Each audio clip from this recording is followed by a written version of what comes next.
வாங்க இன்றைக்கி கதைக்குள்ள போகலாம். ஒரு சமயத்தில் மேலூர்ன்ற ஒரு கிராமத்தில் கணேஷ் தன்னோட பொண்ணு கூட வாழ்ந்து வந்தார். அவர் ரொம்ப ஏழை. செருப்பு தைக்கிற வேலையை செஞ்சுட்டு எப்படியோ அவங்க வாழ்க்கையை நடத்திக்கிட்டு இருந்தாங்க. ஒரு நாள் பயங்கரமாக மழை பெஞ்சிட்டு இருந்தது. வர வழியில் அவரோட கால் வலிக்கி அவர் கீழே விழுந்துட்டார். அதனால் அவர் ஒரு கால் உடைந்து விட்டது. ஈனா, எங்கம்மா இருக்க? எனக்கு கொஞ்சம் உதவி பண்ண. ஏன்னா அவங்க அப்பாவோட குரலை கேட்டதும் அங்கே இருந்து ஓடி வந்து அவரை பார்த்து அழுது அப்புறம் சொன்னாள், உங்களுக்கு எப்படிப்பா இப்படி அடிபட்டுச்சு? வழியில் நடந்த எல்லா விஷயத்தையும் மகளிடம் சொன்னார். அதை இப்போ எப்படி இந்த வீட்டை நடத்துறது? வீட்டில் ரொம்ப கொஞ்சம் பொருட்கள் தான் இருக்கு. அப்புறம் இவ்வளோ மழை பெய்யுது, வேலையை தேடி கூட எங்கேயும் போக முடியாது. கணேசோட வீட்டில் இருந்து கொஞ்ச தூரத்தில் கிராமத்து தலைவர் ராம்லாலோட வீடு இருந்தது. அவர் ரொம்ப பெரிய பணக்காரர். அவருக்கு ஒரு பையனும் இருந்தான். அவனுடைய பெயர் கோபால். கோபாலோ ரொம்பவே திமிரு பிடிச்ச பையன். கொஞ்ச நாளுக்கு முன்னாடி தான் மீனாவோட அப்பா கிட்ட ராம்லால் பேசுகிறத அவள் கேட்டுட்டு இருந்தா. அவர் வீட்டுக்கு வேலை செய்ய ஆள் வேணும்னு அவர் சொல்லிட்டு இருந்ததை மீனா கேட்டு ராம்லால் வீட்டுக்கு போனாள். உங்க வீட்டுல வீட்டு வேலை செய்யறதுக்கு ஆள் தேவைதானே? ஆமா, தேவைதான். ஆனா நீ அதை எதுக்கு கேக்குற? மாமா, எனக்கு இப்ப இந்த வேலை அவசியம் தேவைப்படுது. என்னோட அப்பாவுக்கு ஒரு கால் உடைஞ்சு போச்சு. இப்ப அவரால் வேலைக்கு கூட போக முடியல. எனக்கு அந்த வீட்டு வேலையை கொடுங்கல. உங்க மனசுக்கு எவ்வளவு சரியா படுதோ அந்த சம்பளம் கொடுங்க போதும். இந்த வாய்ப்பை தான் பயன்படுத்தி கொள்ள வேண்டும் என்று நினைத்தான். இது ஒரு நல்ல வாய்ப்பு. குறைஞ்ச சம்பளத்துல வீட்டு வேலைக்காரி கிடைச்சிட்டா. அப்ப சரிம்மா, நீ நாளையில இருந்து வந்துரு. காலையில எழுந்துட்டு பகல்ல வீட்டு வேலை எல்லாத்தையும் செஞ்சு முடிச்சிடுவா. அதுக்கப்புறம் தன்னோட அப்பாவுக்கு மருந்து கொடுத்துட்டு அதுக்கப்புறமா ராம்லால் வீட்டுக்கு வேலைக்கு போவாள். அங்கு எல்லா வேலையும் செய்வா. வேலை எல்லாத்தையும் செஞ்சுட்டேன். அப்ப நான் வீட்டுக்கு கிளம்பிட்டா? சரிம்மா, இப்ப போ. நாளைக்கு சீக்கிரமா வந்துரு. நாளைக்கு சில நண்பர்கள் எல்லாம் வராங்க. அவங்களுக்கு சமைச்சு வச்சுடு. என்ன? தலையா அசைச்சிட்டு சரிங்க மாமா.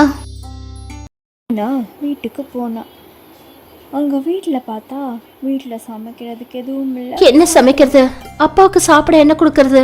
எனக்கும் ரொம்ப பசிக்குது. அப்புறம் சாப்பிட்றதுக்கும் எதுவும் இல்லை. அவளோட கவனம் ரொட்டி டப்பா மேலே போச்சு. அதில் 2 ரொட்டியோ இருந்தது. மீனா அவளோட அப்பாவுக்கு அந்த 2 ரொட்டியையும் உப்பையும் வச்சு கொடுத்தா.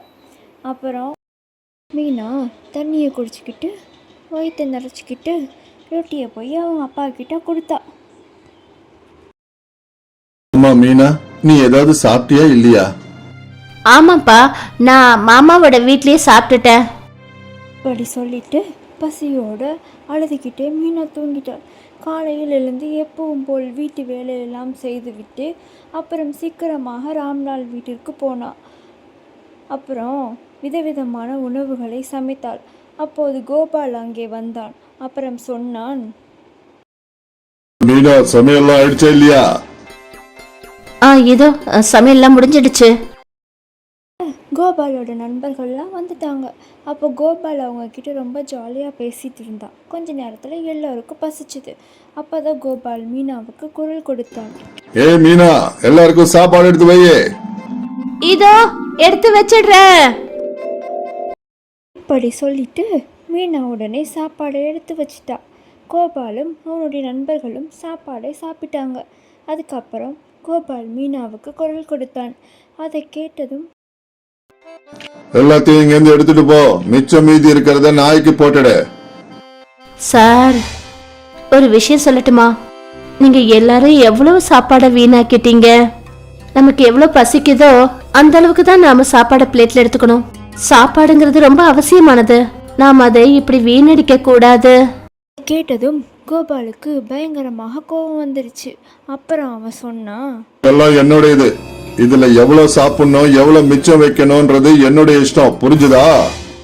உனக்கு இப்ப இருக்குது பாரு, அப்பா வரட்டும்.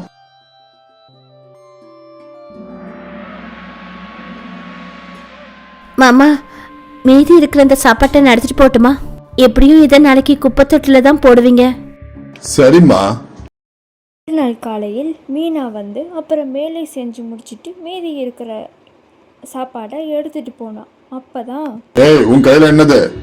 அது ஒண்ணும் இல்லப்பா, மிச்ச மீதி சாப்பாடு இருந்ததுல்ல, அதை நம்ம குப்பையில தானே வீச போறோம். நாளுக்கு அப்புறம் மீனா ராம்லால் கிட்ட தன்னுடைய சம்பளத்தை கேட்டா. அப்போ கோபால், எந்த சம்பளத்தை கேக்குற? தினமும் இங்க இருந்து சாப்பாடெல்லாம் கொண்டு போற, அதுக்கு பணமா கொடுக்கற? சார், அந்த சாப்பாட்டை எப்பயும் நீங்க குப்பையில தான் தூக்கி போட போறீங்க. அது ஒருத்தரோட பசிய போக்குச்சுன்னா அதனால கடவுள் உங்களுக்கு நல்லது செய்வாரு. பாத்தீங்களாப்பா எப்படி எல்லாம் பேசுறான்னு? அன்னைக்கு எங்க ஃப்ரெண்டுங்க வந்தப்ப இவ அவங்க கிட்ட இப்படிதான் பேசினா. அப்பா, சாப்பாடோட சேர்த்து இவ என்னெல்லாம் கொண்டு போறான்னு தெரியல. இதெல்லாம் கேட்டதும் ராம்லால் மீனாவுக்கு சம்பளம் கொடுக்காமையே வேலையை விட்டு நிறுத்திட்டான். அப்புறம் மீனா அழுது கொண்டே அங்கிருந்து அவ கிளம்பிட்டா. இவ எனக்கு அட்வைஸ் பண்ண வந்துட்டா. இப்ப பசியோட கிடப்பா இல்ல, அப்ப இவளுக்கு தெரியும். மீனா தெரு ஓரத்தில் உட்காந்து அழுதுகிட்டு இருந்தா. அப்பதான் அவளோட டீச்சர் அந்த பக்கமாக போனாங்க. அவளை இந்த நிலமையில பார்த்துட்டு அவங்க டீச்சர் மீனா கிட்ட போய், அம்மா மீனா, என்ன நீ எந்த நிலைமையில இருக்கிற? அப்புறம் நீ எதுக்காக ஸ்கூல் வரதே இல்ல? அழுதுகிட்டே எல்லா விஷயத்தையும் டீச்சர்கிட்ட சொன்னான். மீனா படிக்கிற விஷயத்தில் ரொம்ப புத்திசாலி. அதனால டீச்சர் அவகிட்ட சொன்னாங்க, நீ என் கூட ஸ்கூலுக்கு வா. நீ பேசாம என் வீட்ல வேலை செய். அப்புறம் நான் உனக்கு அட்மிஷன் கவர்மெண்ட் ஸ்கூல்ல வாங்கி கொடுக்கறேன். அங்க நீ ஃப்ரீயா படிக்கலாம்.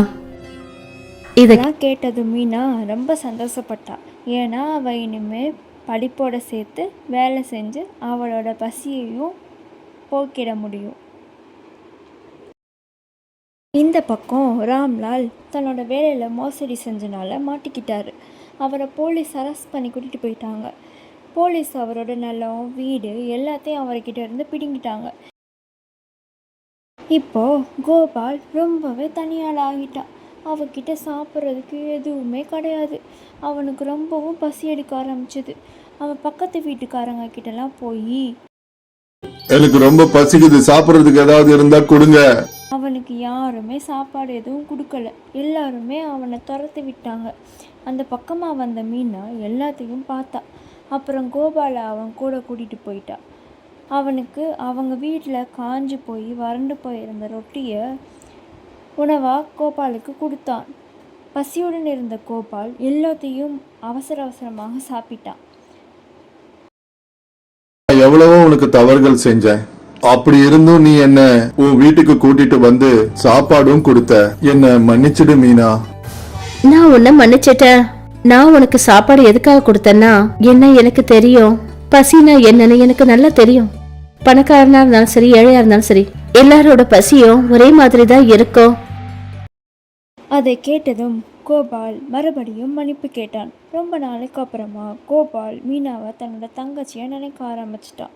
அப்புறம் அவங்க எல்லாரும் சந்தோஷமா ஒன்றா இருந்தாங்க.